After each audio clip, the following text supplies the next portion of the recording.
Coucou! Aujourd'hui je vais vous parler d'un truc dont je voulais vous parler depuis un sacré bout de temps et au final j'ai jamais réussi à trouver le temps de filmer tout ce qu'il me fallait pour cette vidéo, sauf le dernier jour de travail que j'ai eu. Donc aujourd'hui, logique, hein, on va parler de mon travail au Japon.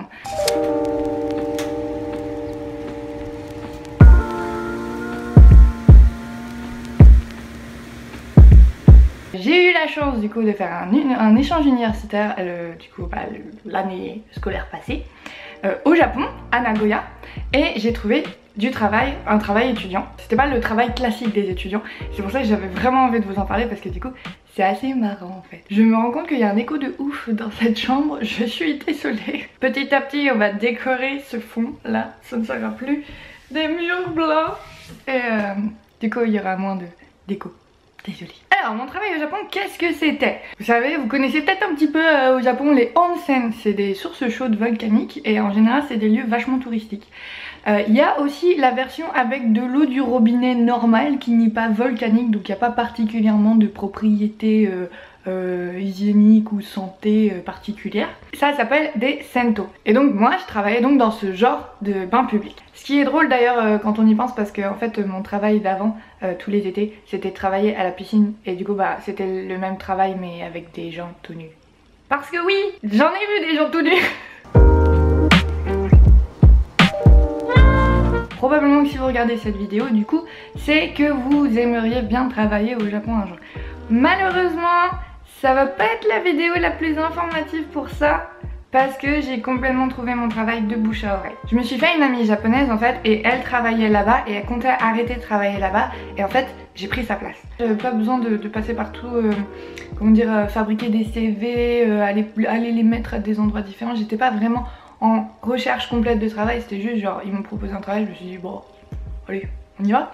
Au niveau paye j'étais à peu près payée 900 yens de l'heure, c'est l'équivalent du SMIC quoi. Et du coup je travaillais 3 jours par semaine. Faites attention du coup si comme moi vous êtes en échange au Japon et que vous cherchez du travail, il faut demander une autorisation spéciale pour votre visa. Normalement le visa étudiant ne donne pas le droit de travailler. Il faut une autorisation spéciale qui est donnée à tout le monde donc elle n'est pas si spéciale que ça. Et vous avez le droit grâce à ça de travailler jusqu'à 28 heures par semaine. Donc vous pouvez quand même pas faire un temps plein même si c'est pendant vos vacances. Malheureusement vous pouvez pas faire 40 heures. Et ça si jamais vous l'avez pas fait la demande quand vous sortez de l'avion, quand on vous donne du coup votre visa, il va falloir que vous alliez à l'immigration et que vous refassiez une autre demande. Cela dit il n'y a pas besoin d'attendre pour la demande, il suffit juste de prendre l'après-midi, d'aller à l'immigration et puis c'est bon, vous ressortirez avec le papier qui dira que c'est bon. On parle plus en détail de mon job maintenant parce que c'est quand même la partie marrante, hein. Je me suis débarrassée des informations administratives. Là du coup on va parler un peu du fun.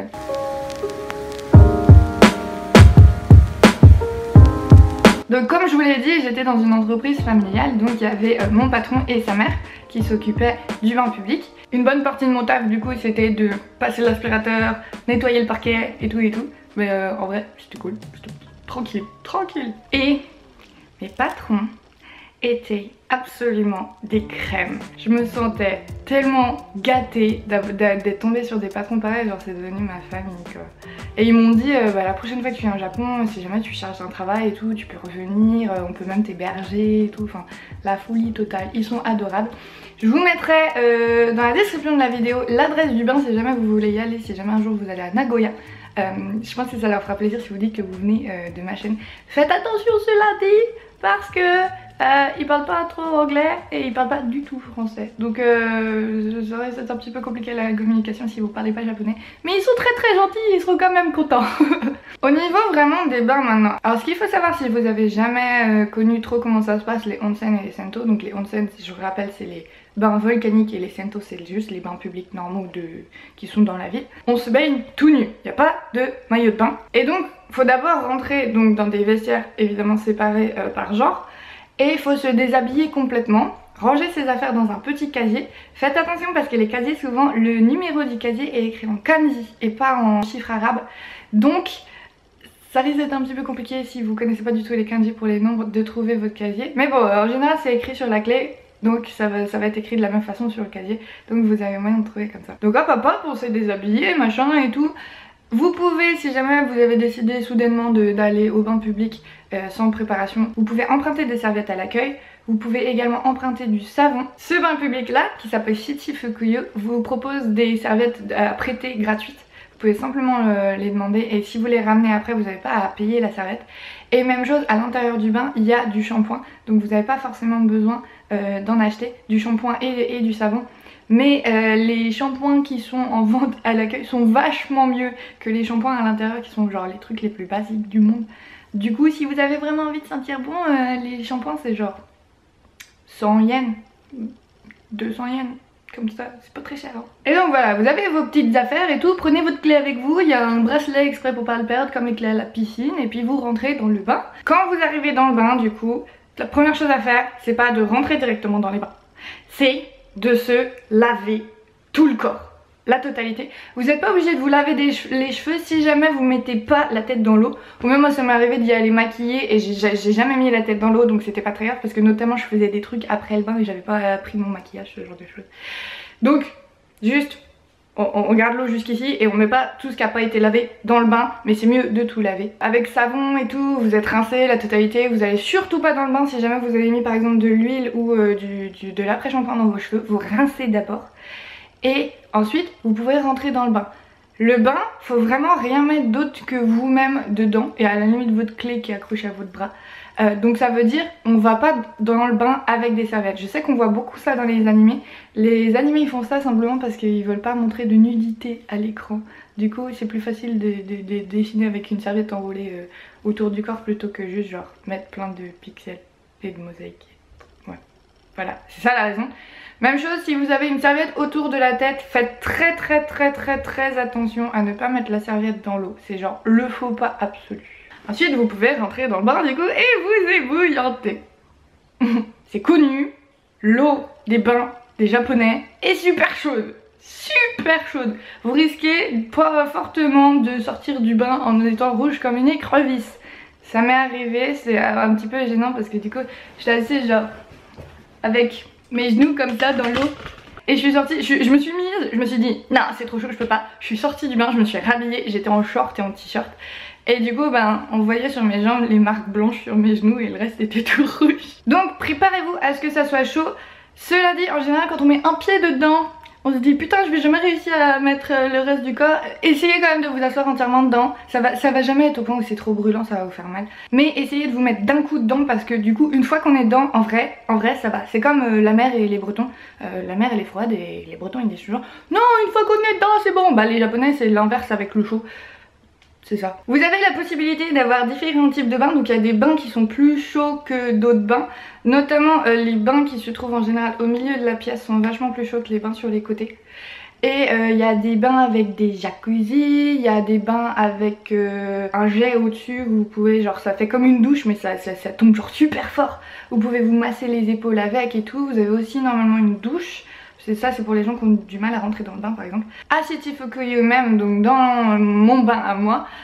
Je dis toujours mon bain mais ça fait bizarre, ça fait ma baignoire. Non, mon bain public à moi. Il y a aussi un sauna et il y a même un endroit où vous pouvez sortir dehors. Ce sera caché complètement, il y aura personne qui pourra vous voir et vous pouvez vous prendre l'air à poil et discuter. Parce que l'un des aspects qui est chouette aussi avec les bains publics c'est que c'est quelque chose de social. Donc à moins que vous ayez trouvé le bain public du fin fond de la campagne et que ce soit genre en plein milieu de l'après-midi et qu'il soit pas encore 5 h. Donc vers 4h30 c'est le plus calme en général. Vous du coup vous baignerez pas tout seul, c'est un bain public du coup. En général il y a beaucoup de vieilles personnes. Alors de manière générale au Japon il y a beaucoup de vieilles personnes, mais encore plus dans les bains publics parce que c'est pas trop une coutume qui a été reprise par les jeunes. Et donc il est fort possible qu'une mamie ou un papy décide de vous taper la tchatch avec tout à l'air. Pas de pudeur hein, pas besoin. En parlant de tout à l'air d'ailleurs, vous inquiétez pas trop pour votre épilation parce que du coup les japonaises ne s'épilent pas du tout le pubis. Donc si vous vous êtes fait le maillot brésilien juste avant de partir en vacances au Japon, méfiez-vous, vous risquez qu'on vous regarde pas mal. Après c'est jamais mesquin ni rien, il y aura pas de réflexion méchante ou quoi que ce soit. Dans le pire des cas il y aura probablement juste un petit peu de curiosité plus qu'autre chose. Même chose avec les tatouages, vous êtes peut-être pas sans savoir que les tatouages sont très souvent interdits dans les onsen, donc dans les bains d'eau volcanique. Dans les sento, donc dans les bains publics de quartier avec de l'eau du robinet, en général c'est accepté. Sinon en dehors du bain, comme c'est vraiment un lieu qui est fait principalement pour la santé, qui sert aussi de spa finalement, vous avez également divers objets ou divers équipements pour vérifier que vous êtes en bonne santé. Vous avez de quoi vous peser, vous avez de quoi vous mesurer, vous avez de quoi mesurer votre tension aussi. Ça c'est pratique. Vous avez aussi un truc que j'ai découvert, genre, je savais pas du tout que ça existait. C'était une espèce de planche où il y a des pieds dessinés dessus et avec des pics comme ça qui ressortent. Et en fait ce qu'il faut c'est se mettre debout dessus et les pics ils sont placés pour que ça soit genre sur les points de tension enfin sur les points d'acupuncture du pied. Et genre ça fait super mal de rester dessus, mais apparemment c'est bon pour la santé. J'étais un peu confuse par ça. Et il y a même une machine pour faire du rodéo. Que je me doute, enfin ça doit faire un peu de sport et tout, ça doit être bon pour l'équilibre, mais ouais, bon. Vous pouvez faire du rodéo si jamais vous voulez. Et il y a même un bain avec des infusions, les infusions changent tous les jours, si jamais vous pouvez follow le compte Twitter de Chichifukuyu. Parce que tous les jours mon patron met un message genre ah aujourd'hui ce sera tel parfum.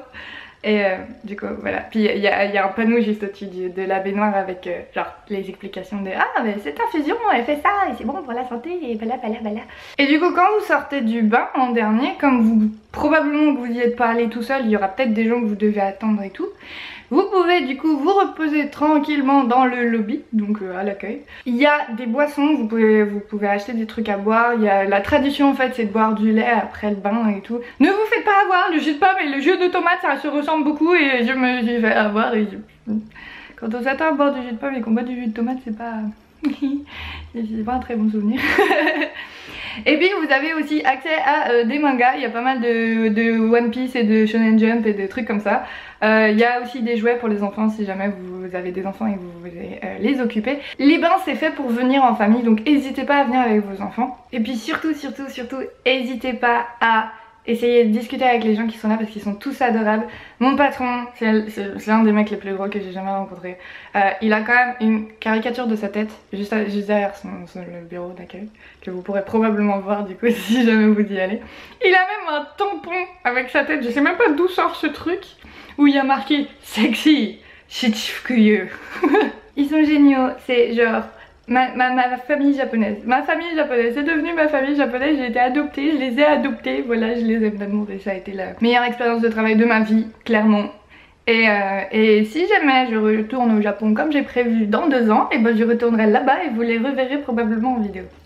Du coup voilà, c'était ça mon travail au Japon, c'était le meilleur travail de l'univers. Le seul problème c'est que c'est pas très accessible en métro et qu'il faut prendre le bus à partir de Kanayama, donc je préviens si jamais il y a effectivement quelqu'un qui est intéressé, voilà. Vous pouvez aller à Chichifukuyu. Et dites-leur bonjour de ma part si jamais vous y allez. Je vous fais des bisous et je vous revois dans la prochaine vidéo, salut! Et encore une fois, un énorme merci à tous les gens qui me soutiennent sur Patreon, sans vous je pourrais pas faire autant de vidéos. Du coup, merci!